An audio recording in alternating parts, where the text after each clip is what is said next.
Police officers, have you ever pulled over someone famous? It actually happened on my very first solo shift. I had gotten through the hard part of the evening and was counting down the hours when I saw this bright red Ferrari flying down a busy street like it was a racetrack. I clocked it at 25 miles over the limit. I flipped on my lights and pulled it over near a strip mall where people were already starting to stare. The car was ridiculous. Custom detailing, blacked out rims, and the license plate said, "Influencer," in all caps. I got out and walked up to the window, but before I could even say anything, the driver had his phone out and was scrolling on it. He looked like he had stepped right out of some TikTok mansion. Weird pineapple-style hair, bright white turkey teeth, and a designer hoodie that probably cost more than my paycheck. He did not roll the window down at first, just stared at his screen and smirked. When he finally did, I asked for his license and registration like usual. He laughed and said, "Do you know who I am?" I told him I didn't care, but instead of going quiet, he started going on about his 4 million followers on TikTok and how I was about to be part of his awesome content if I let him off. But I didn't listen. I kept it professional because that's what we're trained to do. I explained the violation and asked again for his documents. That is when he switched tactics. He offered me a shout out, said he could totally help my career if I let him off, but I wasn't letting up. I told him I was writing the ticket.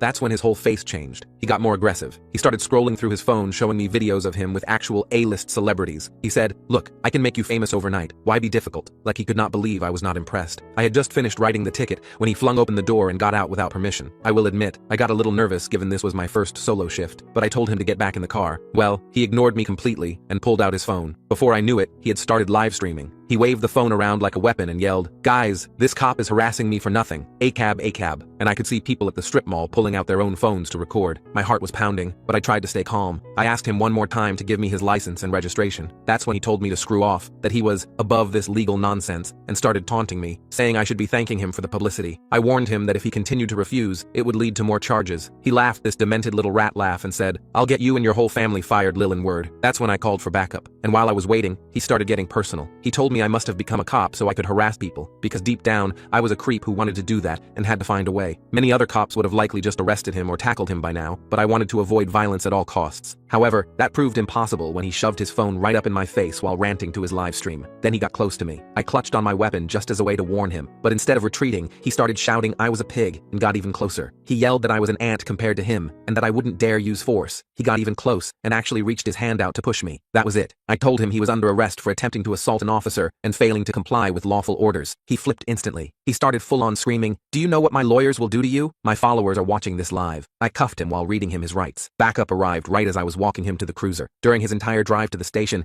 he kept talking about how once he's free, my career was done, and little did I know, he was not joking.